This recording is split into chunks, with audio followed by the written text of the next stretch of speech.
हाँ तो प्यारे बच्चों, क्या हाल चाल है? क्या हाल है बाबू? बताओ जरा जल्दी में बताओ भाई, क्योंकि आज हम भी बड़े उत्सुक हैं।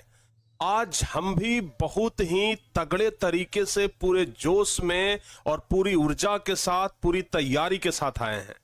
क्यों आए हैं पता है? क्यों आए हैं जो पता है? पता हो गया होगा, क्योंकि जैसे ही आप लोग पोस्टर देखते हैं ना, आपको पता हो जाता है कि आज क्या पढ़ाई होने वाला है। आज प्यारे बच्चे, हम आप लोगों को वो टॉपिक पढ़ाने वाले हैं जो कि परीक्षा के लिए ब्रह्मास्त्र होता है। परीक्षा के लिए ब्रह्मास्त्र होता है, मतलब अगर ये चल गया तो समझो कि रुकेगा नहीं। यानी कि मैट्रिक परीक्षा अगर आप देने वाले हैं तो ये चीज आपको आना ही चाहिए। और इस चीज को कहते हैं हम दर्पण सूत्र। क्या कहते हैं? दर्पण सूत्र कहते हैं। हम लोग इस पूरे चैप्टर में दर्पण के बारे में ही तो पढ़े हैं ना। इस पूरे चैप्टर में बाबू हम लोग दर्पण के बारे में पढ़े हैं। और दर्पण का एक सूत्र होता है, ध्यान रखिएगा, 1/v + 1/u = 1/f। और ये कैसे होता है, इस चीज को साबित करना हम सीखेंगे, अवतल दर्पण में भी और उत्तल दर्पण में भी। प्यारे बच्चों, आज का यह क्लास बहुत ज्यादा इंपॉर्टेंट है। आप लोगों से पूछ लेते हैं, आप में से कितने ऐसे बच्चे हैं जिनको लगता है कि आज का क्लास बहुत इंपॉर्टेंट है? बताओ बाबू, आप में से कितने ऐसे बच्चे हैं जिनको लगता है कि आज का क्लास बहुत इंपॉर्टेंट है? कोई बच्चे बता सकते हैं? आप में से कितने ऐसे बच्चे हैं जिनको लगता है कि आज अगर छूटा तो हाथ से 5 नंबर छूट जाएगा?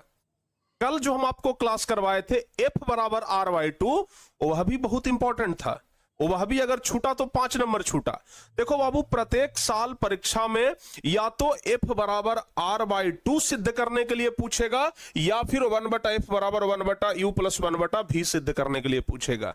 यही दोनों क्वेश्चन में से एक क्वेश्चन तो कंफर्म 100% गारंटी के साथ एकदम रहता है। तो प्यारे बच्चों, आज आप सभी बच्चों को लग रहा है कि आज का क्लास बहुत इंपॉर्टेंट है। अच्छा, एकदम दिल से बताइएगा बाबू, ठीक है ना? एकदम दिल से बताइएगा, कितने ऐसे बच्चे हैं जिनको पहले से एकदम बढ़िया से ये साबित करना आता है? जिनको आता है वो यस सर लिखेंगे, जिनको नहीं आता है वो दिल वाला चित्र बना करके भेजिएगा, ताकि पूरा कमेंट बॉक्स अगर लाल लाल दिखेगा तो हमें समझ में आ जाएगा कि खतरे का संकेत है और बच्चों को हमें खतरे से बचाना है। और खतरे से बचाने के लिए हम सिखाएंगे, ठीक है ना? तो जिनको आता है वो यस सर लिखेंगे, जिनको नहीं आता है वो दिल वाला चित्र बना करके भेज दीजिए, दिल वाला इमोजी भेजिए, ताकि हमें पता लग जाए कि भाई दिल से आप कह रहे हैं कि गुरुजी बस हमें सिखा दीजिए, ठीक है ना? हाँ, देखिए अब हुई ना बात। बहुत सारे बच्चे कह रहे हैं कि गुरुजी हमें नहीं आता है। बहुत सारे बच्चे कह रहे हैं कि गुरुजी हमें कहाँ आता है, हमें तो नहीं आता है। चलिए हम आपको सिखाते हैं बाबू, ठीक है ना? जब तुम्हारा ये बड़ा भाई है तो फिर टेंशन लेने का नहीं, टेंशन देने का, ठीक है ना? अपने बगल में बैठ करके जो एग्जाम देगा ना, उसको टेंशन दे देंगे। कहां से पढ़ के आया है, ससुरा एको को नहीं छोड़ता है, सब बना लेता है, इतना बड़ा बड़ा बना लेता है। पता है, ये वाला जब क्वेश्चन परीक्षा में आता है ना, तो इसका 1.5 पन्ना में इसका बनता है। 1.5 पन्ना में कॉपी उठाइएगा ना, 1.5 पन्ना में बनेगा। और बहुत सारे बच्चे को बनाना नहीं आता है, लेकिन आज हम आपको बनाना सिखा देंगे। तो चलिए बहुत बेहतरीन तरीके से सिखाते हैं। और आज एक स्पेशल चीज पर और बातचीत करनी है। आज एक स्पेशल चीज पर बातचीत करनी है, और वो चीज क्या है पता है? क्या बता दें? बता दें? चलिए पहले बताते हैं। उससे पहले बता देते हैं टॉपर बैच के बारे में, कि जो बच्चे टॉपर बैच अगर अभी तक टॉपर बैच में नहीं जुड़े हैं, टॉपर बैच का हिस्सा अगर अभी तक आप लोग नहीं बने हैं, तो फिर आप देरी कर रहे हैं। आप लोगों को अभी तक टॉपर बैच में जुड़ जानी चाहिए, ठीक है ना? तो प्यारे बच्चों, टॉपर बैच में आप लोग जल्दी से जल्दी जुड़ जाइए। जितना जल्दी आप लोग टॉपर बैच में जुड़िएगा, आपके लिए उतना ही बढ़िया होगा। तो टॉपर बैच में फटाफट से आप लोग जुड़ जाइए, जितना जल्दी हो सके टॉपर बैच में आप लोग जुड़ जाइए। चलिए अब हम आप लोगों को बताते हैं कि आपके लिए स्पेशल क्या है। पहले कुछ स्पेशल बता देते हैं ना, तब कुछ स्पेशल बताएंगे। देखो बाबू, हम आप लोगों का पहले सिर्फ एक क्लास लेते थे, यानी कि जो क्लास हमारा 7 बजे से लेकर के 8 बजे तक चलता था, ठीक है ना? 8 बजे तक चलता था। यह क्लास हम करवाते थे शाम में। यह क्लास हम करवाते थे कब? शाम में, ठीक है ना बाबू? अच्छा, अब जब आप लोगों का रिक्वायरमेंट बढ़ा कि नहीं सर जी आपका 2 क्लास होना चाहिए, तो हमने क्या किया था? हमने 2 क्लास कर दिया था, जिसमें एक पहला क्लास हमारा 7 बजे से लेकर के 8:15 बजे तक था। अच्छा, अब दूसरा क्लास हम आप लोगों का रखे थे 8:30 बजे से, 8:30 बजे से लेकर के 9:30 बजे तक, ठीक है ना, जिसमें हम आप लोगों को पढ़ाते थे हिंदी और पढ़ाते थे संस्कृत, ठीक है ना, हिंदी और संस्कृत, ठीक है। अच्छा, ये वाला जो था इसमें हम आप लोगों को साइंस और सोशल साइंस, साइंस और एसएसटी के बारे में बोले थे। प्यारे बच्चे, अब आप लोगों के लिए एक बड़ी खुशखबरी ये है कि हमारा इच्छा कर रहा है कि आप लोगों का एक क्लास और बढ़ा दी जाए। हमने आपको बोला था कि धीरे धीरे धीरे धीरे आप लोगों पर लोड बढ़ाएंगे, और प्यारे बच्चे अब हमें लगता है कि वो समय आ गया है कि अब साइंस के लिए एक अलग क्लास और सोशल साइंस के लिए एक अलग क्लास कर दें। बताओ बाबू, कैसा है हमारा प्लान है? हमारे प्लान के बारे में बताओ भाई, कैसा है? आज हम जब दोपहर में बैठ करके विचार कर रहे थे तो बहुत सारी चीजें पर हम विचार किया और उसको हम डायरी में नोट किए, ठीक है ना, कि बच्चों के लिए और हमें क्या क्या करनी चाहिए। तो हमें लगा कि बच्चों के लिए एक क्लास और बढ़ानी चाहिए, ठीक है ना, जिसमें कि हर एक दिन बच्चों का साइंस का एक क्लास हो, संस्कृत हिंदी का एक क्लास हो, वो हमारा क्लास हो, ठीक है ना। तो बच्चों, अभी तक हम आप लोगों का 2 क्लास ले रहे थे, लेकिन हमारा यह विचार है कि आप लोगों का हम एक क्लास और बढ़ा दें, ठीक है, एक क्लास और हम आप लोगों का बढ़ा दें। लेकिन समस्या यह है कि आप लोगों का हम बढ़ाएंगे तो जरूर, लेकिन टाइम आप लोग बताइएगा, और ये टाइम के ऊपर चर्चा हम अभी नहीं करेंगे, इस क्लास के लास्ट में करेंगे। तो प्यारे बच्चों, इस क्लास के लास्ट तक बने रहिएगा अगर आप लोग हमसे तीसरा क्लास करवाना चाहते हैं तो। अभी फिलहाल हम लोग जो सीखने के लिए आए हैं दर्पण सूत्र, वो सीखेंगे, और उसके अलावा और कुछ भी नहीं। तो अभी हम लोग दर्पण सूत्र के ऊपर चर्चा करते हैं, तब तक 1-1.5 घंटे का समय है, आप लोग इधर सीखिए दर्पण सूत्र। मने मने विचार भी कर लीजिएगा कि टाइम सुबह का बढ़िया है, कौन सा टाइम बढ़िया है, ये आप लोग विचार, जैसा आप लोगों का विचार हो जाए उसी अनुसार से बाबू हम काम करेंगे। तो चलिए, फिलहाल तो हम लोग दर्पण सूत्र सीखते हैं, पोल करवा देंगे लेकिन लास्ट में करवाएंगे। अभी आप लोग एकदम इत्मीनान से देखिए और देख करके अच्छे तरीके से आप लोग समझने का प्रयास करिए। प्यारे बच्चे, हम लोगों का आज का जो टॉपिक है वो है दर्पण, दर्पण दर्पण दर्पण दर्पण सूत्र। क्या है बाबू? दर्पण सूत्र। अच्छा, दर्पण सूत्र डायरेक्ट हम आपको सत्यापित करना सिखाएं, इससे पहले कुछ और चीजें हम आपको सिखा देना चाहते हैं। कल हम आप लोगों को सिखाए थे चिन्ह परिपाटी, कल हम आप लोगों को चिन्ह परिपाटी सिखाए थे, और तब जाकर के F बराबर R/2 सिद्ध करना सिखाए थे। अभी तक हम आप लोगों को बता चुके हैं कि अगर दर्पण में कहीं पर F लिखा हुआ रहे तो इसको आप लोग समझते हैं फोकस। इसको क्या समझते हैं? फोकस दूरी समझते हैं, यही ना समझते हैं, फोकस समझते हैं या फोकस दूरी समझते हैं। अगर कहीं पर C लिखा हुआ रहे तो इसको आप लोग दर्पण में समझते हैं वक्रता केंद्र। इसको क्या समझते हैं? वक्रता केंद्र समझते हैं। अगर दर्पण में कहीं पर P लिखा हुआ रहे तो इसको आप लोग दर्पण का ध्रुव समझते हैं। क्या समझते हैं? दर्पण का ध्रुव समझते हैं। अगर कहीं पर R लिखा हुआ रहे तो इसको आप लोग वक्रता त्रिज्या समझते हैं। क्या समझते हैं बाबू? वक्रता त्रिज्या समझते हैं। अगर कहीं पर I लिखा हुआ रहे तो इसको आप लोग आपतन कोण समझते हैं। क्या समझते हैं? आपतन कोण समझते हैं। अगर कहीं पर R लिखा हुआ रहे तो इसको आप लोग अपवर्तन कोण समझते हैं, अपवर्तन कोण समझते हैं। समझिएगा जरा ध्यान से, इसको आप लोग अपवर्तन कोण समझते हैं। इस तरीके से अभी तक आप लोग समझते आ रहे हैं। आज हम इसमें ये दो चीज और ऐड करेंगे जो कि आपको समझना होगा। प्यारे बच्चों, दर्पण जब हम सामने लाते हैं तो दर्पण से वस्तु का दूरी कुछ ना कुछ होता है और प्रतिबिंब का दूरी भी कुछ ना कुछ होता है। तो दर्पण से वस्तु का दूरी और दर्पण से प्रतिबिंब का दूरी, ध्यान से सुनिएगा। जैसे मान लिया जाए हमारे पास एक दर्पण है, ठीक है ना, मान लेते हैं यह एक प्यारे बच्चों दर्पण है, ठीक है ना, यह एक दर्पण है। यहां पर एक आदमी खड़ा है, यहां पर एक आदमी खड़ा है। तो आदमी को हम मान लेते हैं वस्तु, आदमी को हम क्या मान लेते हैं? वस्तु। और इस आदमी का प्रतिबिंब बनता है यहां पे, इस आदमी का प्रतिबिंब बनता है यहां पे, ठीक है ना, इस आदमी का प्रतिबिंब यहां पे बनता है। ये वस्तु हो गया, ये प्रतिबिंब हो गया। समझिएगा हम आपको क्या समझाने का प्रयास कर रहे हैं। एक बात बाबू आप लोग समझिएगा, दर्पण ये हो गया, ये क्या हो गया राजा? ये हो गया गुरुजी दर्पण। तो प्यारे बच्चों, अब एक बात समझना, यहां जो दर्पण से वस्तु की दूरी है, दर्पण से वस्तु की दूरी, ध्यान से सुनना बाबू, वस्तु की दूरी, वस्तु की दूरी। तो वस्तु की दूरी को हम लोग सूचित करते हैं, बताओ किस चीज से? यू से। यू, ABCD तो आप लोग सब लोग को पता है, यू से सूचित करते हैं, ठीक है ना, ध्यान रखिएगा यू से। ओ भाई अपवर्तन लिखा गया है, sorry sorry sorry my dear, यहां पे परावर्तन होगा, ठीक है ना, मिस्टेक हो गया है, परावर्तन, परावर्तन, परावर्तन, परावर्तन कौन होता है, सॉरी अपवर्तन कौन लिखा गया था, माफ करिएगा हमें, ठीक है ना। अब देखो बाबू, हम जो समझा रहे थे उस पर विचार करते हैं, यहां पे समझिएगा जरा आप लोग। दर्पण से जो वस्तु की दूरी है उसको हम लोग सूचित करते हैं किस चीज से? यू से, याद रखिएगा, कौची से? यू से प्यारे बच्चों। और ये दर्पण से प्रतिबिंब की दूरी है, तो दर्पण से प्रतिबिंब की दूरी को हम लोग भी से, तो दो गो और याद कर लीजिएगा, यू और भी। कौन कौन याद करना है? यू और भी, ये दो याद कर लेनी है।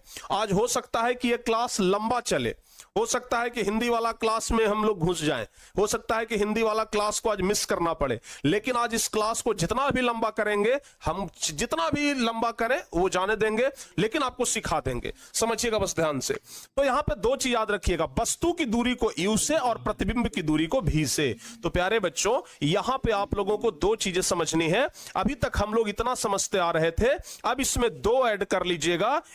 अगर लिखा रहे यू तो इसको समझना है वस्तु की दूरी। क्या समझना है?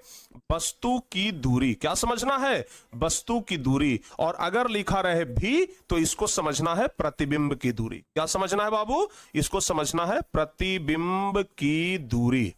क्या समझना है? प्रतिबिंब की दूरी। क्लियर? Concept clear? ठीक है, चलिए, तो ये दो चीजें आप लोगों को अभी याद रखना है, ठीक है ना बाबू। अब देखिए, दर्पण सूत्र जो है वो कहता है, सुनिएगा जरा ध्यान से, दर्पण सूत्र कहता है कि 1/u प्लस 1/v बराबर 1/f। कहने का मतलब प्यारे बच्चों, जो दर्पण सूत्र है वह वस्तु की दूरी, प्रतिबिंब की दूरी और फोकस दूरी। यू कहने का मतलब क्या हुआ, बताओ बाबू जल्दी से। यू कहने का मतलब क्या हुआ? यू कहने का मतलब हुआ वस्तु की दूरी। यू कहने का मतलब हुआ वस्तु की दूरी, वस्तु की दूरी। भी कहने का मतलब क्या हुआ बाबू? तो भी कहने का मतलब हुआ, भी कहने का मतलब हुआ प्रतिबिंब की दूरी। भी कहने का मतलब प्रतिबिंब की दूरी। भी कहने का मतलब प्रतिबिंब की दूरी। यहां पे बाबू है एफ, यहां पे क्या है? एफ। तो एफ कहने का मतलब हो गया फोकस दूरी। एफ कहने का मतलब फोकस दूरी। यानी एक बात ध्यान रखिएगा कि जो दर्पण का सूत्र है वह वस्तु की दूरी, प्रतिबिंब की दूरी और फोकस दूरी के बीच में संबंध बतलाता है। क्या करता है? बीच में संबंध बतलाता है। बताओ बाबू, ठीक है? तो यह एक ऐसा सूत्र है, समझिएगा, यह एक ऐसा सूत्र है जो वस्तु की दूरी, प्रतिबिंब की दूरी और फोकस दूरी में संबंध बतलाता है। तो अगर आप लोगों से पूछ लिया जाए प्यारे बच्चों कि दर्पण सूत्र किसे कहते हैं, अगर आप लोगों से पूछा जाए क्वेश्चन, अगर आप लोगों से क्वेश्चन पूछा जाए कि दर्पण सूत्र किसे कहते हैं, क्वेश्चन पूछा जाए कि दर्पण सूत्र किसे कहते हैं, दर्पण सूत्र किसे कहते हैं, दर्पण सूत्र किसे कहते हैं, तो इसका एक सिंपल और सरल परिभाषा आप लोग बता दीजिएगा कि वो वैसा सूत्र, एकदम सिंपल परिभाषा बताइएगा, वैसा सूत्र जिसमें कर लीजिए, या वैसा सूत्र जो, सीधे लिख दीजिए, जो वस्तु की दूरी, जो वस्तु की दूरी, वैसा सूत्र जो वस्तु की दूरी कौमा प्रतिबिंब की दूरी, जो वस्तु की दूरी कौमा प्रतिबिंब की दूरी, वैसा सूत्र जो वस्तु की दूरी, प्रतिबिंब की दूरी, और वैसा सूत्र जो वस्तु की दूरी, प्रतिबिंब की दूरी और फोकस दूरी में, और फोकस दूरी में, और फोकस दूरी में संबंध बतलाता हो, फोकस दूरी में संबंध बतलाता हो, संबंध बतलाता हो, फोकस दूरी में संबंध बतलाता हो, उसे क्या कहते हैं? उसे दर्पण सूत्र कहा जाता है। उसे दर्पण सूत्र कहा जाता है या दर्पण सूत्र कहते हैं। समझ में आ गया ना? तो दर्पण सूत्र का परिभाषा बड़ा सिंपल है, वैसा सूत्र जो वस्तु की दूरी, प्रतिबिंब की दूरी और फोकस दूरी के बीच संबंध बतलाता हो, उसी को हम लोग क्या कहते हैं, दर्पण सूत्र कहते हैं, जो कि होता है 1/u + 1/v बराबर 1/f। यहां तक कॉन्सेप्ट क्लियर है बाबू, बताओ जल्दी से। तो अब अगर आगे आप लोगों को u, v और f समझना हो तो कोई दिक्कत तो नहीं ना होगा। यहां तक अगर कॉन्सेप्ट क्लियर तो राजा एक बार लिख दो, हमारे छोटे भाई हमारी छोटी बहना एक बार लिख दो जल्दी से, कॉन्सेप्ट क्लियर डबल सी। जल्दी से एक बार लिखो बाबू, डबल सी। जल्दी से एक बार लिख दो भाई, डबल सी। जल्दी से बाबू, हर एक बच्चों का हम जांचना चाहेंगे, हर एक बच्चों का हम क्लास जांचना चाहेंगे। जल्दी से लिखो, डबल सी।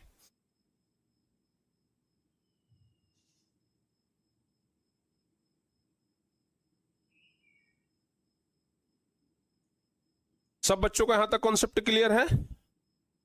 सभी बच्चों का यहां तक कॉन्सेप्ट क्लियर है भाई? बहुत बढ़िया कॉन्सेप्ट है ना।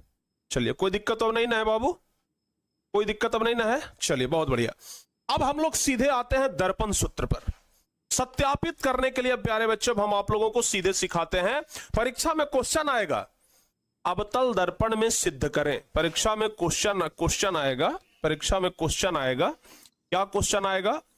अवतल दर्पण में सिद्ध करें। अवतल दर्पण में, अवतल दर्पण में सिद्ध करें। अवतल दर्पण में सिद्ध करें। सिद्ध करें, क्या सिद्ध करें? तो ध्यान रखिएगा, 1/u प्लस 1/v बराबर 1/f। ये प्यारे बच्चों सिद्ध करने के लिए आएगा, सत्यापित करने के लिए, या फिर सत्यापित करें, बात बराबर हुआ। तो प्यारे बच्चों याद नहीं करना है। हे भगवान, एक बच्चा पूछ रहा है कि सर इसको याद कैसे करेंगे? इसको याद नहीं करना है, इसको समझना है। यह कोई याद करने की चीज नहीं है, यह एक कॉन्सेप्ट है जिसको कि समझ अगर लीजिएगा ना तो अपना मन से बना दीजिएगा। तो यह एक कॉन्सेप्ट है प्यारे बच्चों। जरा चलिए आगे बढ़ते हैं और समझने का प्रयास करते हैं। सबसे पहले तो प्यारे बच्चे आप लोगों को एक चित्र बढ़िया सा बनाना है। अब चलिए, चित्र भी बनाने के लिए आप लोग जानते हैं, ठीक है ना। चित्र बनाने के लिए भी आप लोग बड़े अच्छे तरीके से जानते हैं, समझिएगा जरा ध्यान से। चित्र, एक मिनट रुक जाओ बाबू, चित्र बनाने के लिए भी आप लोग जानते हैं।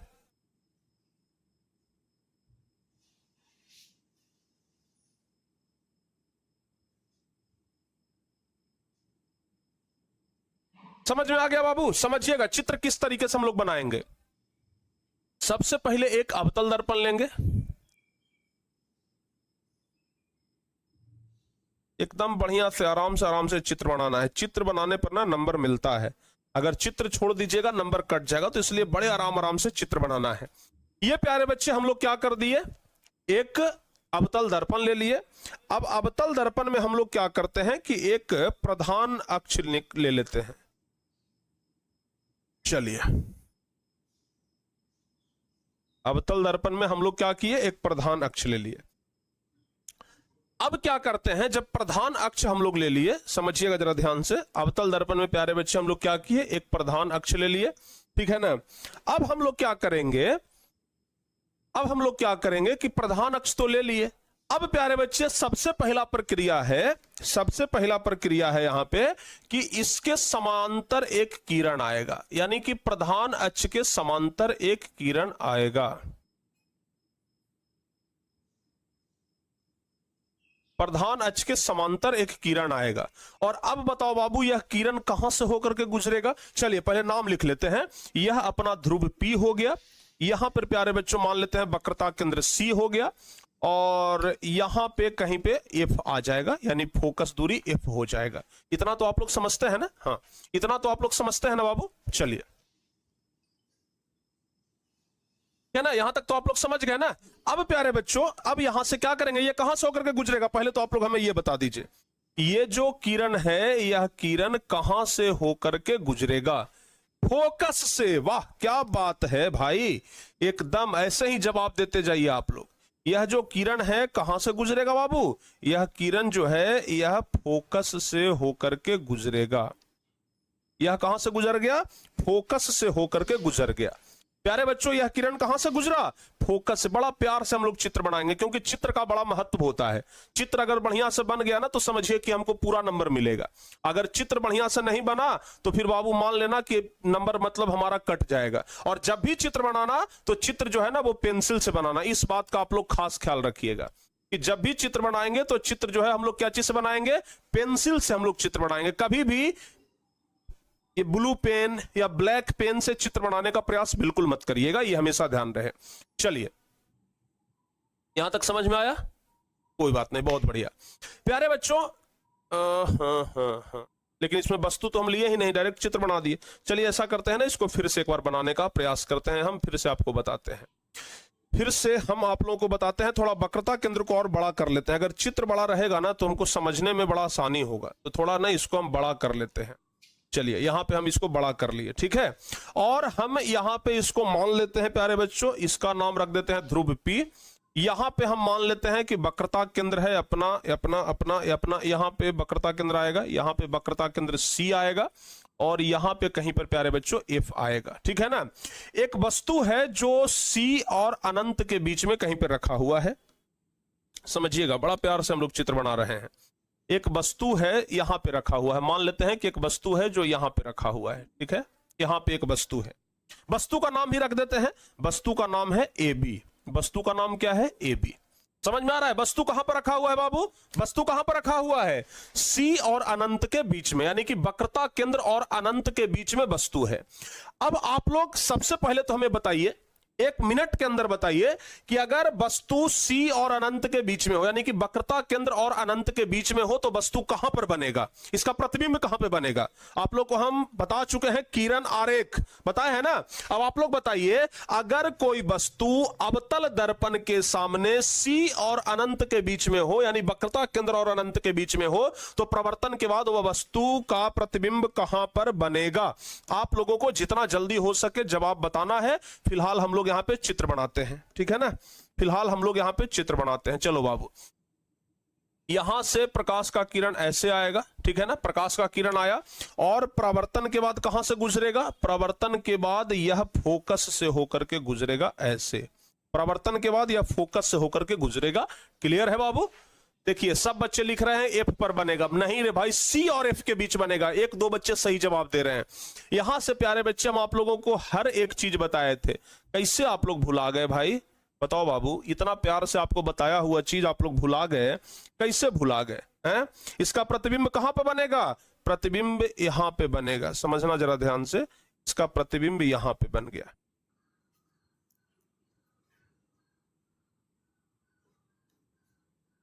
समझ में आया बाबू। प्रतिबिंब कहां बना, प्रतिबिंब बन गया यहां पे A dash B dash, A dash B dash, हम नाम रख दिए प्रतिबिंब का A डैश B डैश। समझिएगा जरा ध्यान से, यही ना किए हैं, और तो कुछ नहीं किए हैं।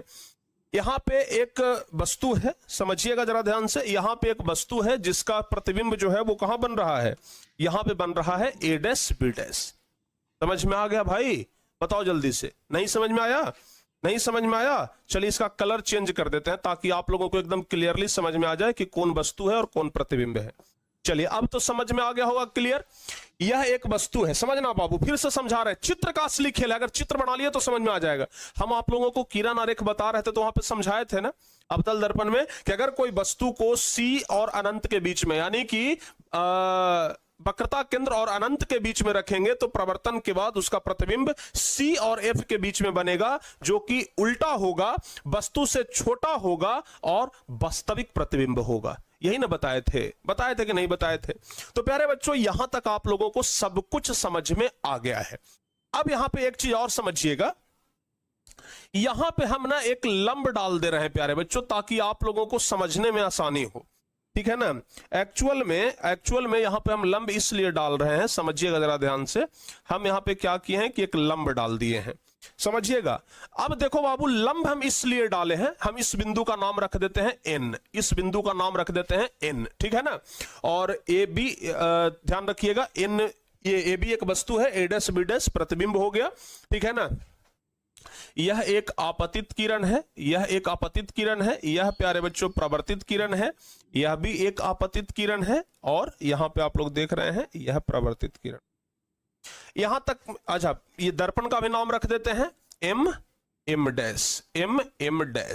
अब बताओ बाबू, अच्छा यह हम लंब इसलिए खींचे हैं ताकि हम आप लोगों को यह समझा सके कि बिंदु N जो है वो समझाने के लिए यहां पर रखा गया है। एक्चुअल में यह बिंदु यहीं पर है, P पर ही है, यानी कि ये जो लंब है भले आपको यहां पे दिख रहा है, यानी कि अगर हम इस पॉइंट का नाम रख देते हैं S, ठीक है ना, भले आप लोगों को S बिंदु पर ये लंब दिख रहा है, लेकिन एक्चुअल में ये जो लंब है ना वो कहां पर है, तो P बिंदु पर ही है। आपको समझाने के लिए हम थोड़ा सा आगे कर दिए हैं, लेकिन एक्चुअल में ये लंब कहां पर है, P पर है। यह आप लोगों को हम पहले ही बता दे रहे हैं। बाद में जब हम प्रोसेस करेंगे तो ये मत पूछिएगा कि सर इसको P बिंदु पर कैसे कर दिए, ये लंब P पर ही है, आपको समझाने के लिए बस इसको ऐसे रखा गया है, दर्पण का द्वारक बढ़ाया गया है, ठीक है ना। यहां तक ये चित्र बनाना आप लोगों को अगर समझ में आ गया हो तो कॉन्सेप्ट क्लियर लिखिए जल्दी से। अगर आप लोगों को चित्र बनाना आ गया हो तो जल्दी से लिख दो बाबू, कॉन्सेप्ट क्लियर सर जी, जल्दी से। हाँ, अब क्या करना है, इस चित्र के बारे में आप लोगों को वर्णन करना है प्यारे बच्चों। इस चित्र के बारे में जितना बढ़िया से हो सके आप लोग वर्णन करिए, ठीक है ना। इस चित्र के बारे में जितना बढ़िया से हो सके आप लोगों को वर्णन करना है। कैसे वर्णन करेंगे ये हम आप लोगों को अभी आगे समझाएंगे, समझिएगा। इस चित्र के बारे में जितना हो सके उतना बढ़िया तरीका से आप लोगों को वर्णन करना है। क्या लिखेंगे हम लोग वर्णन करने में, हम लोग लिखेंगे प्यारे बच्चों, हम लोग लिखेंगे यहां पे, हम लोग लिखेंगे कि माना कि, समझिएगा हम लोग क्या लिखेंगे, लिखेंगे कि माना कि एम डैश। यहां तक, हाँ यहां तक चित्र बनाना सब लोग समझ गए हैं ना, बहुत बढ़िया। ये सब तो हम पहले किरण आरेख में समझा चुके हैं, कोई नई बात नहीं है, सब कुछ पहले से समझा चुके हैं। माना कि एम डैश एक अवतल दर्पण है, माना कि एम डैश एक अवतल दर्पण है, माना कि एम डैश एक अवतल दर्पण है जिसका ध्रुव P, इसका ध्रुव P है ना बाबू, ध्रुव P हो गया, वक्रता केंद्र C हो गया, ध्रुव P, वक्रता केंद्र C और फोकस दूरी F है। और फोकस दूरी के बारे में आप लोग लिख सकते हैं, वक्रता केंद्र C है, ठीक है ना।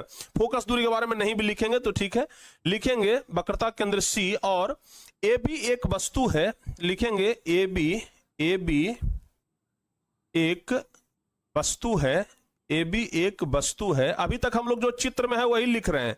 AB एक वस्तु है जो अनंत और, लिखेंगे AB एक वस्तु है जो अनंत और वक्रता केंद्र के बीच में, अनंत और वक्रता केंद्र के बीच में रखा है, जिसका प्रतिबिंब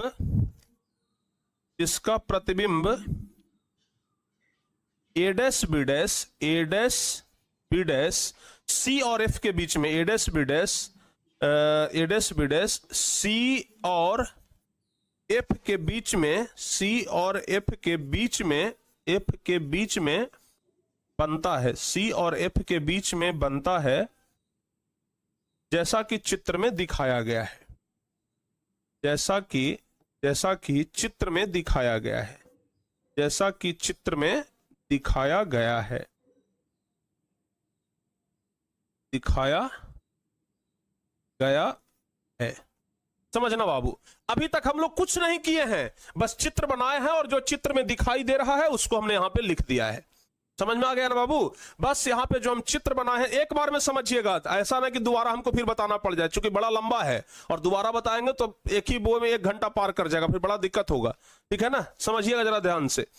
देखो बाबू, हम क्या बता रहे हैं, यहां पर एक अवतल दर्पण लिए हैं जिसमें कि एक वस्तु रखे हैं उसके प्रधान अक्ष पर, जो कि C और अनंत के बीच में, यानी वक्रता केंद्र और अनंत के बीच में है। और हम आपको जब किरण आरेख समझा रहे थे तो उसमें बता दिए थे कि अगर कोई वस्तु अवतल दर्पण के सामने अनंत और वक्रता केंद्र के बीच में रखा हो तो उसका प्रतिबिंब C और F के बीच में बनता है। वही चीज हम यहाँ पे लिख दिए हैं कि एम डैश एक अवतल दर्पण है जिसका ध्रुव P है और वक्रता केंद्र C है, और AB एक वस्तु है जो कि अनंत और वक्रता केंद्र के बीच में रखा हुआ है और उसका प्रतिबिंब C सी और एफ के बीच में बनता है, जैसा कि चित्र में दिखाया गया है। ठीक है ना बाबू, समझिएगा। तो यहां तक आप लोगों को समझ में आ गया, क्लियर। अब चलिए आगे हम आप लोगों को यहां से समझाना शुरू करते हैं, ठीक है ना। अब आगे हम स्लाइड से आप लोगों को समझाना शुरू करते हैं, किस तरीके से हम लोग अब आगे इसका प्रोसेस करेंगे, जरा देखिएगा ध्यान से। थोड़ा सा चित्र को हम छोटा कर दिए ताकि आप लोगों को बताने में हमें सहूलियत मिले। चलो बाबू, यहां से अब आप लोग समझने का प्रयास करिएगा, यहां से बड़ा बारीकी से हम आपको समझाएंगे। यहां पे आप लोगों को क्या करना है, ज्यादा कुछ नहीं करना है, बस दो चित्र में ध्यान देना है। यहां पे 4 गो त्रिभुज सिलेक्ट करना है। देखो बाबू, पहला त्रिभुज हमारा ये वाला है, दूसरा त्रिभुज हमारा ये वाला है, और तीसरा त्रिभुज हमारा ये वाला है, और चौथा त्रिभुज हमारा ये वाला है। यही 4 त्रिभुज को हमें लेकर के आगे बढ़ना है, और यही 4 त्रिभुज से हमारा काम सफल हो जाएगा। ठीक है ना। कौन कौन वाला बताए, पहला त्रिभुज ये वाला, दूसरा त्रिभुज ये वाला, तीसरा त्रिभुज ये वाला, और चौथा त्रिभुज ये वाला। इसमें आपको 2 काम करना है। सबसे पहले आप 1 नंबर त्रिभुज और 2 नंबर त्रिभुज को समरूप सिद्ध करेंगे, और आपको गणित में पता है कि समरूप सिद्ध करने के लिए 2 कोण बराबर करना पड़ता है। अगर 2 कोण बराबर है तो त्रिभुज समरूप हो जाता है। तो पहले हम ये जो त्रिभुज 1 है और जो त्रिभुज 2 है इसको समरूप करेंगे, और फिर बाद में ये त्रिभुज 3 और ये त्रिभुज 4 को समरूप करेंगे। यानी कि 2 प्रोसेस करना है। पहला प्रोसेस में हम लोग इस त्रिभुज और इस त्रिभुज को समरूप करेंगे, और दूसरा प्रोसेस में हम लोग इस त्रिभुज और इस त्रिभुज को समरूप करेंगे, और हमारा कहानी खत्म हो जाएगा। समझ में आ गया ना बाबू, क्या प्रोसेस करना है, क्या प्रोसेस करना है बाबू, समझ में आया। हाँ, समझ में आ गया ना। पहला में इसको और इसको समरूप करना है, 1 नंबर और 2 नंबर त्रिभुज को समरूप करेंगे, और दूसरा में 3 नंबर और 4 नंबर त्रिभुज को समरूप करेंगे। यहां पे हम 1 2 3 4 आपको समझाने के लिए लिखे हैं, परीक्षा में आप लोग इस तरीके से मत लिखिएगा, ठीक है ना। चलिए, तो प्यारे बच्चों, सबसे पहले हम लोग क्या करेंगे, जरा इस पे हम लोग चर्चा कर लेते हैं, ठीक है ना। सबसे पहले हम लोग ट्रायंगल किसमें, ए बी सी, जो पहला त्रिभुज हमारा यही वाला ना है बाबू, पहला त्रिभुज हमारा यही वाला है, तो हम पहले हम लोग A B C, triangle A B C, और ट्रायंगल और कौन वाला में, A dash B dash C में, और triangle A dash B dash C में। यही 2 त्रिभुज का हम लोग चर्चा करेंगे। यानी कि एक ये वाला त्रिभुज का, समझिएगा, एक ये वाला त्रिभुज का और एक ये वाला त्रिभुज का, ये 2 त्रिभुज का हम लोग बात आगे करेंगे बाबू, ठीक है ना। समझ में आ रहा है ना, समझिएगा एकदम ध्यान से, बड़ा बारीकी से हम समझा रहे हैं। ये त्रिभुज और ये त्रिभुज, 2 त्रिभुज का हम बात करेंगे।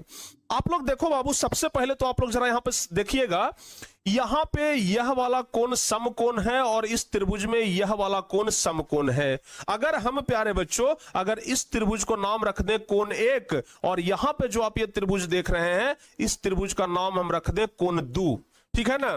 तो कोण 1 और कोण 2 तो आपस में बराबर हो जाएगा, समझिएगा। ये भी 90 डिग्री, ये भी 90 डिग्री है ना, ये ऊपर की ओर 90 है, ये नीचे की ओर 90 डिग्री तो है। तो कोण 1 बराबर कोण 2 तो हमारा समकोण हो गया। तो लिखेंगे कोण 1 बराबर कोण 2 प्यारे बच्चों समकोण। क्या हो गया, समकोण। यानी कि पहला त्रिभुज का एक कोण और दूसरा त्रिभुज का एक कोण बराबर हो गया।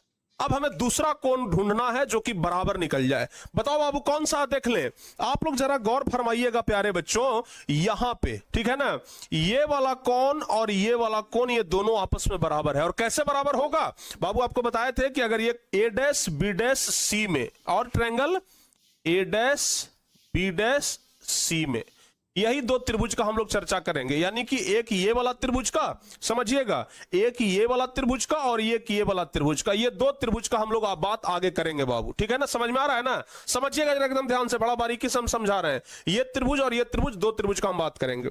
आप लोग देखो बाबू, सबसे पहले तो आप लोग जरा यहां पे देखिएगा, यहां पे यह वाला कोण समकोण है, और इस त्रिभुज में यह वाला कोण समकोण है। अगर हम प्यारे बच्चों, अगर इस त्रिभुज को नाम रख दें कोण 1, और यहां पे जो आप ये त्रिभुज देख रहे हैं, इस त्रिभुज का नाम हम रख दें कोण 2, ठीक है ना। तो कोण 1 और कोण 2 तो आपस में बराबर हो जाएगा, समझिएगा। ये भी 90 डिग्री, ये भी 90 डिग्री है ना, ये ऊपर की ओर 90 है, ये नीचे की ओर 90 डिग्री तो है। तो कोण 1 बराबर कोण 2 तो हमारा समकोण हो गया। तो लिखेंगे कोण 1 बराबर कोण 2 प्यारे बच्चों समकोण। क्या हो गया, समकोण। यानी कि पहला त्रिभुज का एक कोण और दूसरा त्रिभुज का एक कोण बराबर हो गया। अब हमें दूसरा कोण ढूंढना है जो कि बराबर निकल जाए। बताओ बाबू कौन सा, देख लें आप लोग, जरा गौर फरमाइएगा प्यारे बच्चों, यहां पे ठीक है ना, ये वाला कोण और ये वाला कोण, ये दोनों आपस में बराबर है। और कैसे बराबर होगा बाबू, आपको बताए थे कि अगर ये कोई रेखा है, अगर कोई अगर कोई दूसरी रेखा काटे तो ये वाला कोण और ये वाला कोण ये बराबर होता है, जिसको शीर्षाभिमुख कोण या सम्मुख कोण कहते हैं। तो प्यारे बच्चों हमारा ये वाला कोण और ये वाला कोण बराबर होगा। अगर हम इसका नाम रख लेते हैं कोण 3 और इसका नाम हम रख लेते हैं कोण 4, इसका हम नाम रख लेते हैं कोण 4, ठीक है ना, कोण 4 हम उसका नाम रख लिए। तो प्यारे बच्चों हमारा क्या हो जाएगा, अब कोण 3 बराबर कोण 4 हो जाएगा, कोण 3 बराबर कोण 4 हो जाएगा। कैसे बराबर हुआ, तो चूंकि सम्मुख कोण है, चूंकि क्या है बाबू, सम्मुख कोण है। तो लो भाई, दोनों त्रिभुज का दो कोण बराबर हो गया। अब आपको पता है कि जब दो त्रिभुज का दो कोण आपस में बराबर हो जाए तो त्रिभुज क्या होता है, समरूप होता है। तो इसलिए प्यारे बच्चों हम लोग यहां पे लिख देंगे, इसलिए त्रिभुज ए बी सी समरूप त्रिभुज ए डैश बी डैश सी। क्लियर हुआ बाबू। अब एक चीज और ध्यान रखिएगा, आपको पता होगा कि अगर दो त्रिभुज आपस में समरूप हो जाए तो उसकी संगत भुजाओं का अनुपात बराबर होता है। अगर ये याद है तो आपको पता होगा संगत भुजाओं का अनुपात कहने का मतलब लंब बटा लंब और आधार बटा आधार। एक फॉर्मूला याद रखिएगा, क्या बाबू, संगत भुजाओं का अनुपात, जब दो त्रिभुज आपस में समरूप हो जाए ना तो संगत भुजाओं का अनुपात बराबर होता है। यानी कि प्यारे बच्चों लंब बटा लंब बराबर आधार बटा आधार, ये करना है आप लोगों को। जब दो त्रिभुज आपस में समरूप हो जाए तो संगत भुजाओं का अनुपात बराबर होता है, यानी कि लंब बटा लंब और आधार बटा आधार। तो पहला त्रिभुज का लंब क्या है, ए बी, पहला त्रिभुज का लंब क्या है, ए बी, बटा दूसरा त्रिभुज का लंब क्या है, ए डैश बी डैश, दूसरा त्रिभुज का लंब क्या है, ए डैश बी डैश, बराबर। अच्छा, अब कहता है आधार बटे आधार, पहला त्रिभुज का जो आधार है वो क्या है, ए सी, पहला त्रिभुज का आधार ए सी और दूसरा त्रिभुज का आधार ए डैश सी। तो प्यारे बच्चों यहां तक आप लोगों को कंफर्म हो गया और इसको हम लोग समीकरण 1 मान लेंगे। समझ में आ गया ना। बताओ बाबू, एक बार हम बताएंगे, दोबारा आप लोग खुद वीडियो देख करके रिपीट करिएगा, ठीक है ना। एक बार बताएंगे, जिन बच्चों को समझना होगा वो समझिएगा, क्योंकि एक बताने में ही बहुत ज्यादा समय लगेगा। तो प्यारे बच्चों अब हम इसको ऊपर करते हैं जरा, ठीक है ना। यहां तक आप लोगों को हमें लगता है कॉन्सेप्ट क्लियर हो गया है। अब चलिए देखो बाबू, हम आपको पहला प्रोसेस क्या बताए थे कि मात्र दो त्रिभुज को समरूप करना है, एक तो पहला दूसरा त्रिभुज। अब हम लोगों को तीसरा और चौथा त्रिभुज समरूप करना है। देखो बाबू, पहला और दूसरा त्रिभुज हमारा समरूप हो गया, ये वाला त्रिभुज और ये वाला त्रिभुज समरूप हो गया। अब हम लोग काम करेंगे 3 नंबर और 4 नंबर पर, ठीक है ना। अब हम लोग इसको और इसको समरूप सिद्ध करेंगे, कब हमारा हो जाएगा।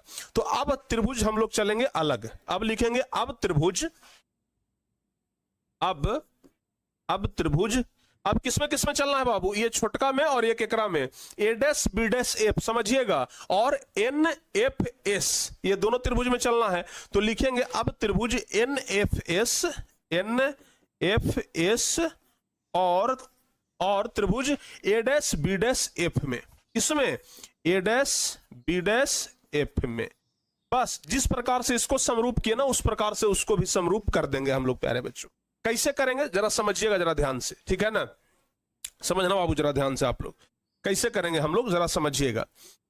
यहां पे देख लीजिए, यह वाला जो कोण है ये 90 डिग्री है और यहां पे यह वाला कोण भी प्यारे बच्चों 90 डिग्री है ना, है कि नहीं है। जरा देखिए ना, ये वाला 90 और ये वाला भी 90। तो प्यारे बच्चों हम लोग ये कोण 4 तक तो हम लोग मान लिए थे, कोण 4 तक तो हम लोग मान लिए थे। अब हम क्या करेंगे, कोण 5 कोण 6, मतलब कोण मानिएगा, ज्यादा अगर इधर उधर करिएगा ना तो उसमें दिक्कत हो जाएगा। हाँ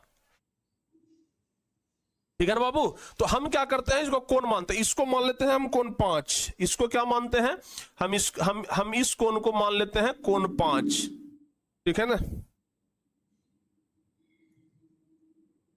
हम इस कोण को मान लेते हैं, ये वाला जो कोण है इसको हम मान लेते हैं कोण 5, ठीक है, और इसको हम मान लेते हैं कोण 6। तो प्यारे बच्चों कोण 5 बराबर कोण 6 होगा ना, लिखेंगे हम लोग कोण 5 बराबर कोण 6। कैसे भाई, तो चूंकि समकोण है, कैसे बराबर हुआ?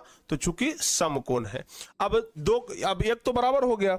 अब जरा देखना बाबू ध्यान से, इधर आप लोग देखिए, ये वाला कोण और ये वाला कोण भी आपस में बराबर होगा, ठीक है ना। ये वाला कोण और ये वाला कोण भी बराबर होगा, क्योंकि सम्मुख कोण है ना, क्योंकि प्यारे बच्चों सम्मुख कोण है। तो कोण 6 तक माने थे, हम इसको मान लेते हैं कोण 7, कोण 7, और इसको मानते हैं कोण 8। तो कोण 7 और कोण 8, तो हम लोग लिखेंगे प्यारे बच्चों, कोण 7 बराबर कोण 8, कोण 7 बराबर कोण 8। ये कैसे? तो ये सम्मुख कोण है, ये सम्मुख कोण है। लो भाई, अब वो दोनों त्रिभुज का भी 2 कोण बराबर हो गया। तो जब 2 कोण बराबर हो गया तो लिखेंगे इसलिए ट्रायंगल NFS समरूप त्रिभुज A dash B dash F, A dash B dash F।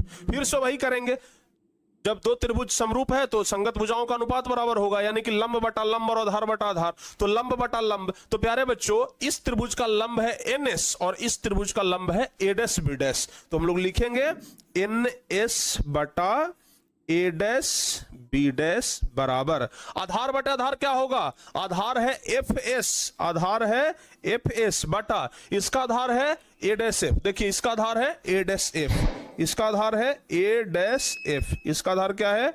A dash F। इसको प्यारे बच्चे हम लोग क्या करते हैं, समीकरण 2 यहीं पर मान लें कि आगे मान लें?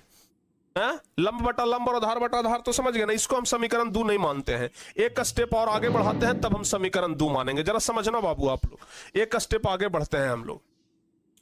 एक चीज आप लोग जरा ध्यान से देखिएगा, अगर 2 गो रेखा एकदम पैरेलल है, समांतर रेखा है, तो यहां पे अगर कोई रेखा खींच दे, चाहे यहां पे अगर कोई रेखा खींच दे तो बराबर ना होगा। अगर यहां पर कोई रेखा ये भी है, यहां पर कोई रेखा अगर NS है, तो ये दोनों रेखा आपस में बराबर होगा कि नहीं होगा? बड़ा छोटा होगा नहीं ना, क्योंकि दोनों पैरेलल रेखा है और दोनों समांतर रेखा पर 2 रेखा है। तो प्यारे बच्चों आप जरा समझिएगा गौर से, यहां यह 2 समांतर रेखा है और 2 समांतर रेखा है, तो जितना ऊंचाई NS का होगा उतना ही ऊंचाई AB का होगा। होगा कि नहीं होगा बाबू, बताओ जल्दी से? होगा ना। जितना ऊंचाई NS का होगा उतना ही ऊंचाई AB का होगा। तो प्यारे बच्चों चूंकि NS बराबर AB, चूंकि NS बराबर AB है, क्या है बाबू? NS बराबर AB है। ये मतलब यहां पे दिख रहा है NS और AB दोनों एक ही समांतर रेखा पे है, तो NS और AB क्या होगा? बराबर होगा, ठीक है ना। NS और AB क्या होगा बाबू? बराबर होगा। तो प्यारे बच्चों अब जरा समझना यहां पे जरा ध्यान से, यहां पे है NS बटा A डैश B डैश। अब हमने यहां पे अभी किया है NS बराबर AB, तो हम NS के जगह पे AB तो लिख सकते हैं ना। तो यहां पर है NS बटा A डैश B डैश, तो हम NS के जगह पे यहां पे लिख देते हैं AB बटा A dash B dash, AB बटा A डैश B बराबर। क्यों लिख दिया? क्योंकि NS बराबर AB हमने यहां पे आपको दिखा दिया है। तो NS बटा A डैश B डैश के जगह पे AB बटा A डैश B डैश लिख दिया बराबर FS बटा A dash F, A dash F। इसको प्यारे बच्चे हम लोग समीकरण 2 मान लेते हैं, ठीक है ना। समीकरण 2 मानते हैं। अब लिखेंगे समीकरण 1 और 2 से, लिखेंगे समीकरण 1 और 2 से। तो समीकरण 1 और 2 से क्या होगा बाबू, बताओ जल्दी से? समीकरण 1 क्या कहता है?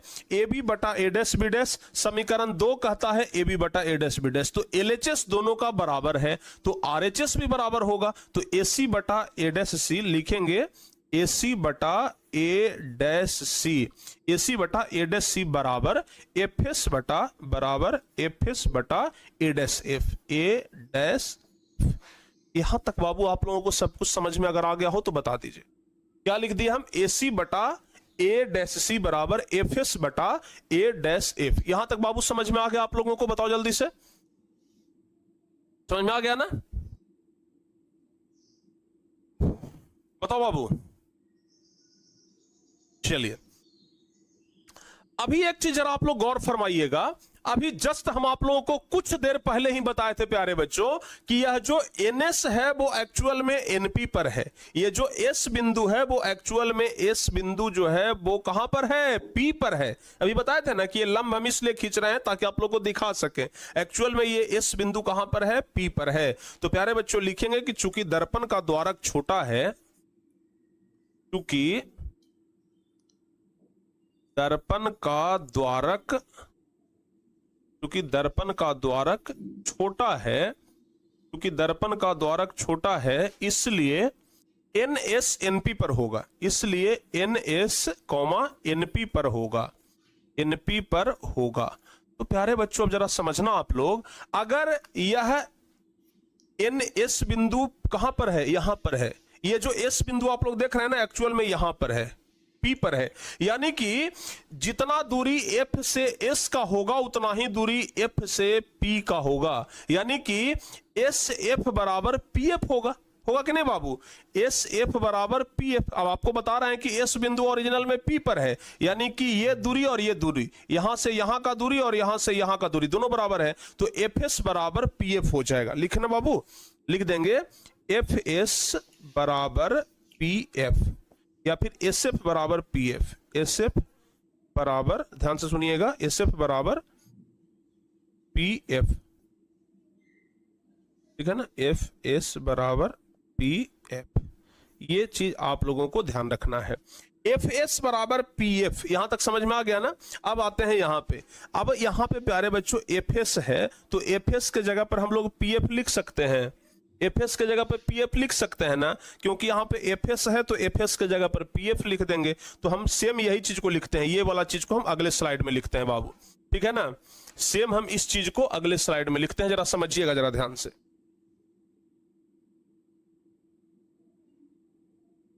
समझिएगा, हर एक चीज आपको समझ में आ जाएगा, कोई चीज नहीं बचेगा, ठीक है ना? एक एक चीज बाबू आप लोगों को हम समझा देंगे, बस चिंता न करिए। क्या था यहां पर? AC बटा A' क्या है बाबू? AC बटा A' बराबर बराबर FS। तो अब FS के जगह पर क्या लिखा जाएगा? PF, क्योंकि FS बराबर PF अभी हम लोग वहां पे आपको बता दिए, तो FS के जगह पे लिखा जाएगा PF। क्या लिखा जाएगा? PF बटा नीचे क्या है? A', यहां तक बाबू आप लोगों को अगर समझ में आ गया हो तो बता दीजिए, कोई दिक्कत नहीं होगा। अब जरा यहां के बाद एक लाइन हम लिखेंगे, उसको समझिएगा।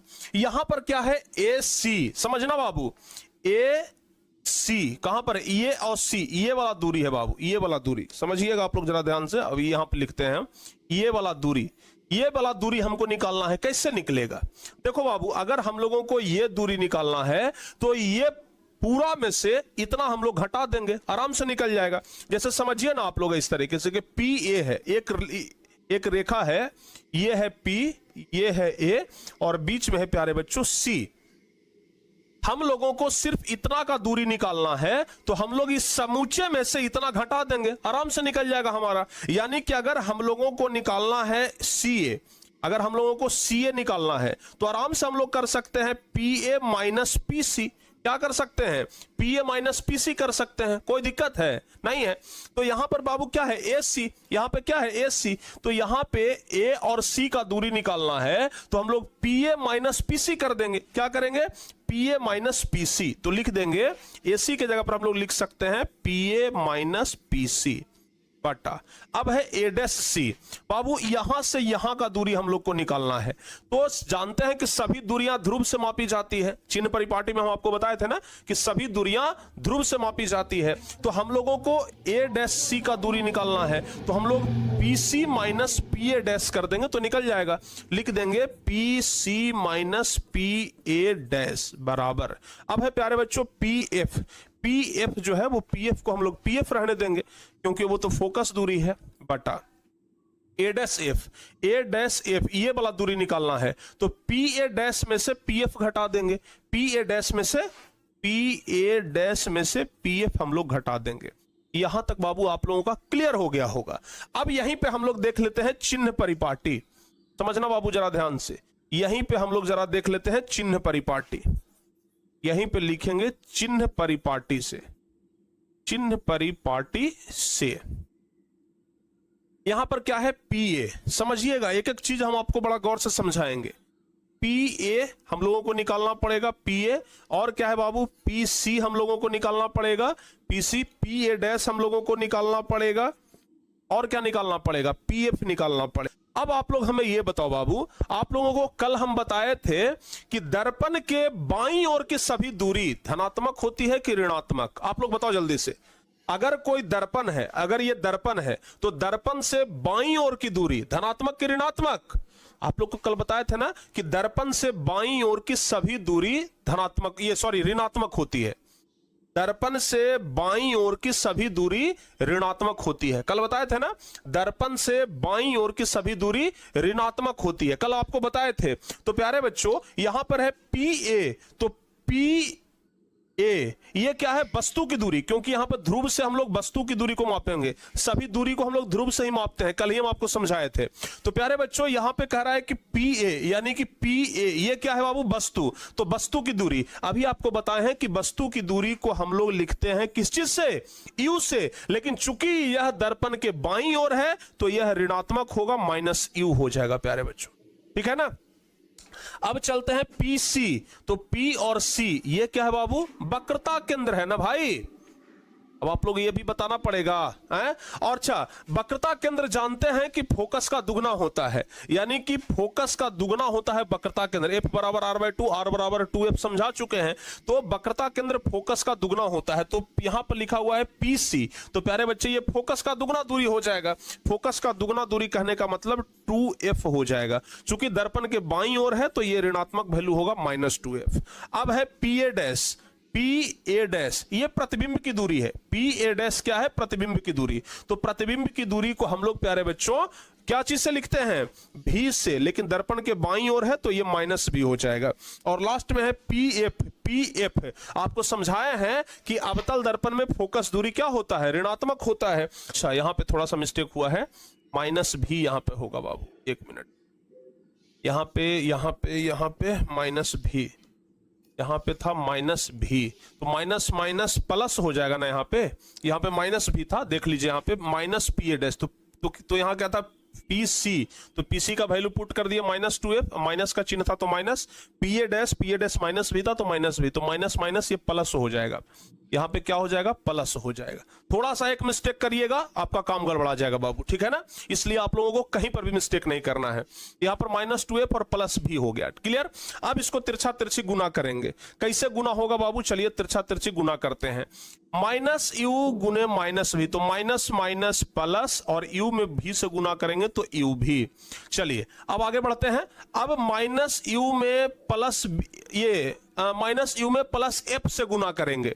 तो प्यारे बच्चों आप समझिएगा, -U गुने -V तो कर दिए तो क्या हो गया? UV प्लस UV समझिएगा। अब यहां पे 2F में हम लोग F से गुना करेंगे तो क्या आएगा?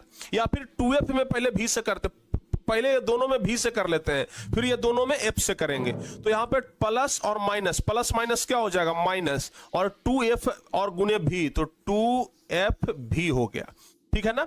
अब चलते हैं F से करते हैं, -U और +F, तो प्लस माइनस माइनस, U और F तो हो गया UF, U और F क्या हो गया? UF। चलिए अब यहां प्लस और प्लस हो गया, 2F और F तो हो गया 2F², ठीक है, बराबर।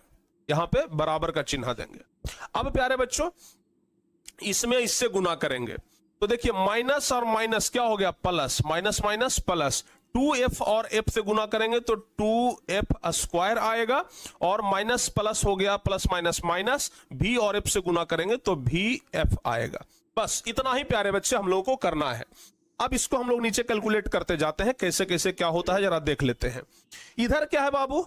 UV, तो हम लोग इधर UV को रहने देते हैं, बराबर। बाकी सबको हम उस तरफ ले लेते हैं, बाकी सबको उस तरफ। तो जरा समझिएगा, यहां पे 2F² और 2F²। बाबू अब जरा एक बात ध्यान से देखना, यहां पे 2F² और 2F² कैंसिल हो जाएगा का? है यहां पे 2F² और 2F² तो कैंसिल हो गया, क्योंकि बराबर के दोनों तरफ बराबर है, ये बराबर के दोनों तरफ इक्वल है, तो ये दोनों कैंसिल हो गया। चलिए अब आगे प्रोसेस को हम लोग बढ़ा लेते हैं। अब देखिए UV बच गया, 2FV और इधर है -FV। तो प्यारे बच्चों अगर ये बराबर के उस साइड जाएगा तो क्या हो जाएगा? +2FV, ठीक है ना, +2FV और प्लस UF और इधर है -VF। अब जरा देखो बाबू, UV बराबर 2FV और ये है VF और FV अंतर है, तो अंतर कुछ नहीं है बाबू, समझिएगा। तो 2FV में से FV जाएगा तो क्या बच जाएगा, FV बचेगा, और प्लस है तो प्लस प्लस प्लस UF। यहां तक समझ में आ गया। क्या हम लिखे हैं, UV बराबर FV प्लस UF। अब यहां पे प्यारे बच्चों हम लिखेंगे दोनों तरफ, लिखेंगे दोनों तरफ, बस इसी को हम सॉल्यूशन करते नीचे आ रहे हैं। आप लोग तो पढ़े होंगे ना ये सब। दोनों तरफ UVF से भाग देने पर, UVF से भाग देने पर दोनों तरफ हम लोग क्या करेंगे, UVF से भाग देंगे।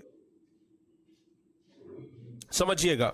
तो प्यारे बच्चों इधर है क्या, हम अपना समझना बाबू जरा ध्यान से, इधर है UV, ठीक है ना, इधर क्या है UV, तो UV में हम लोग भाग दे देंगे UVF से। ये अपने मन से एक काम आपको करना है, ठीक है ना, एक काम आपको अपने मन से करना है कि दोनों तरफ UVF से भाग देंगे, बराबर FV, तो FV बटा UVF प्लस UF, तो UF बटा UVF, ठीक है।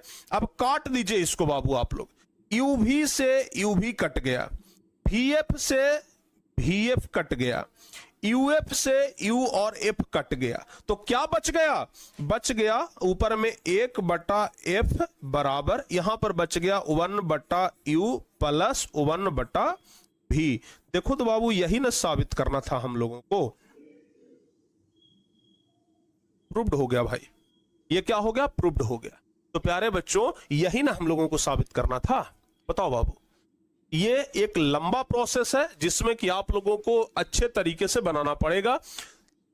हमें ही बनाने में 3 स्लाइड लग गया, ठीक है ना, हमें ही बनाने में 3 स्लाइड लग गया। कल हम आप लोगों को F बराबर R/2 सिद्ध करने के लिए बोले थे, तो सब बच्चे हमको बना करके भेज दिए थे।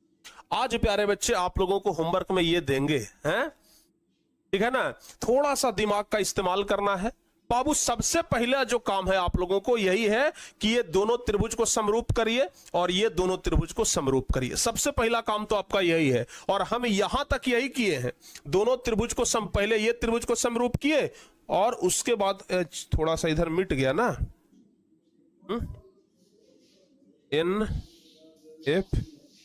ट्रायंगल NFS, ट्रायंगल यहां पे मिट गया कैसे जी, ट्रायंगल NFS समरूप त्रिभुज ADS BDS F, ADS BDS NFS FS, तो NS यहाँ पे मिट गया था थोड़ा सा। तो प्यारे बच्चों सबसे पहले क्या करना है कि दो त्रिभुज को समरूप सिद्ध करना है, और जब समरूप सिद्ध हो जाएगा तो संगत भुजाओं का अनुपात कर देना है, यानी कि लंब बटे लंब और आधार बटे आधार कर देना है। और उसके बाद आपको ये चीज ध्यान रखना है कि ये जो S बिंदु है वो P पर होगा, ठीक है ना, बस ये ध्यान रखना है। S बिंदु जो है वो कहाँ होगा, P पर होगा। उसके बाद प्यारे बच्चों आप लोगों को यहाँ चिन्ह परिपाटी का इस्तेमाल करके फिर उसको वैल्यू को पुट करना है और सॉल्व करना है, और लास्ट में UVF से भाग दे देना है, आपका काम हो जाएगा। एक बार एकदम ईमानदारी से बताइएगा कि बच्चों आप लोगों को समझ में आ गया है। ये बहुत ज्यादा इंपॉर्टेंट है, ठीक है ना, बहुत ज्यादा। एक बच्चे पूछ रहे हैं कि सर जी ये इंपॉर्टेंट है कि नहीं। बाबू बहुत ज्यादा इंपॉर्टेंट है, हम बता रहे हैं। और देखिए एगो के बताने में लग गया लगभग 58 मिनट, 1 घंटा का समय। आधा घंटा में हम एक दूसरा बताएंगे, ठीक है ना, क्योंकि शुरुआत में तो आपको समझाने में थोड़ा वक्त लगा था। अब यहाँ पे वक्त नहीं लगेगा, अब यहाँ पे वक्त बिल्कुल भी नहीं लगेगा, क्योंकि यहाँ पे हम लोग कॉपी पेस्ट मारेंगे, आराम से सारा काम हो जाए, ठीक है ना। तो प्यारे बच्चे ये समझ में आ गया ना। बहुत सारे बच्चे होंगे जिनको शायद समझ में ना आया हो, बहुत सारे बच्चे होंगे जिनको समझ में आ गया होगा। तो जिनको समझ में आ गया है बहुत अच्छी बात है, जिनको समझ में नहीं आया है क्लास को एक बार पुनः आप लोग रिवाइज करिएगा। क्लास अगर रिवाइज करिएगा आप लोगों को समझ में आ जाएगा, ठीक है ना। यहां तक हमें लगता है कि आप लोगों को समझ में